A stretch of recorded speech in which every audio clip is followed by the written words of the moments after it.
Bonjour Sébastien Durand, Bonjour. merci d'accepter un petit peu cette interview post-Masters et encore bravo pour cette victoire avec Grigor.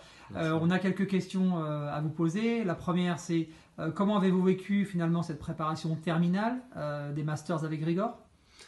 Ça a été surtout vraiment être capable de trouver le juste milieu en fait entre à la fois garder une bonne intensité, l'intensité qu'il avait eue en cette fin de saison, et en même temps privilégier quand même la récupération, à savoir que on savait que ça allait être fort émotionnellement étant donné que c'était la première fois qu'il participait au Masters. Et donc c'était essentiel pour nous d'arriver à trouver ce juste équilibre entre on met de l'intensité et on garde la qualité dont il a fait preuve jusqu'en cette fin de saison, et en même temps de pas trop entre guillemets le griller parce qu'on savait que les échéances allaient être très importantes et très intenses.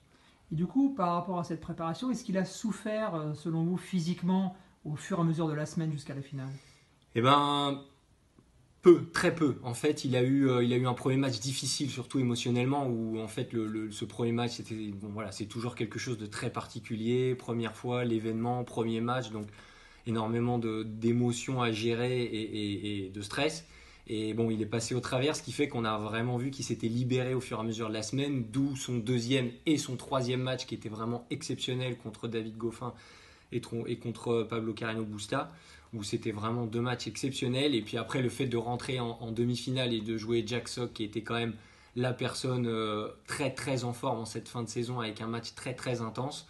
Là, ça a commencé à être difficile, surtout que dans la programmation, il a enchaîné le samedi soir. En terminant tard avec la récupération, on ne s'est pas couché avant minuit, voire 1h du matin avec la presse et ainsi de suite, pour pouvoir enchaîner dès le dimanche en finale. Avec David contre David Goffin, avec l'émotion aussi. Donc je dirais qu'il a, dans la semaine, ça a vraiment été crescendo tout au long de la semaine, et puis la demi-finale et la finale où il finit la finale derrière. C'est bien qu'il n'y ait pas eu de match quand même le lundi. Il aurait été prêt à le faire, mais bon, il était forcément touché. Alors une autre petite question plus personnelle, ça fait 8 ans que vous travaillez avec Grigor et encore bravo pour cette consécration.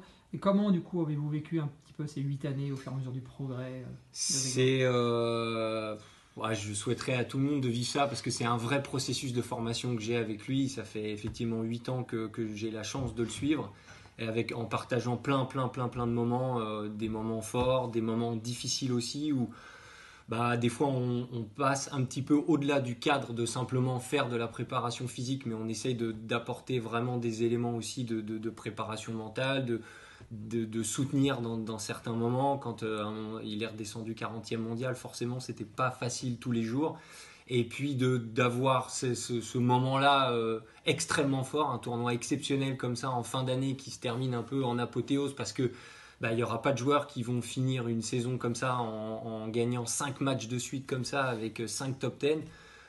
C'est quelque chose de complètement exceptionnel. Donc forcément, c'est de l'émotion, quoi. C'est énormément d'émotion, c'est un plaisir fantastique. J'espère que ça va continuer pour lui et puis pour nous, quoi.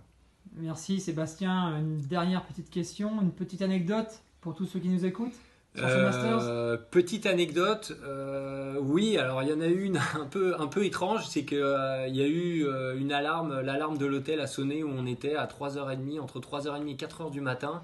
L'alarme a sonné partout dans l'hôtel, urgence, réveillez-vous et ainsi de suite. Donc moi je me lève, je pars, j'oublie des chaussures, je suis un peu pieds nus et tout. Et donc je me rapproche on était tous au même étage, donc de la chambre de Grigor où il y avait le kiné, où il y avait Dany, l'entraîneur de tennis. Et donc je vois Grigor qui sort, évidemment endormi à 4h du matin, et qui me dit oh, qu'est-ce qu'il y a, ça sonne.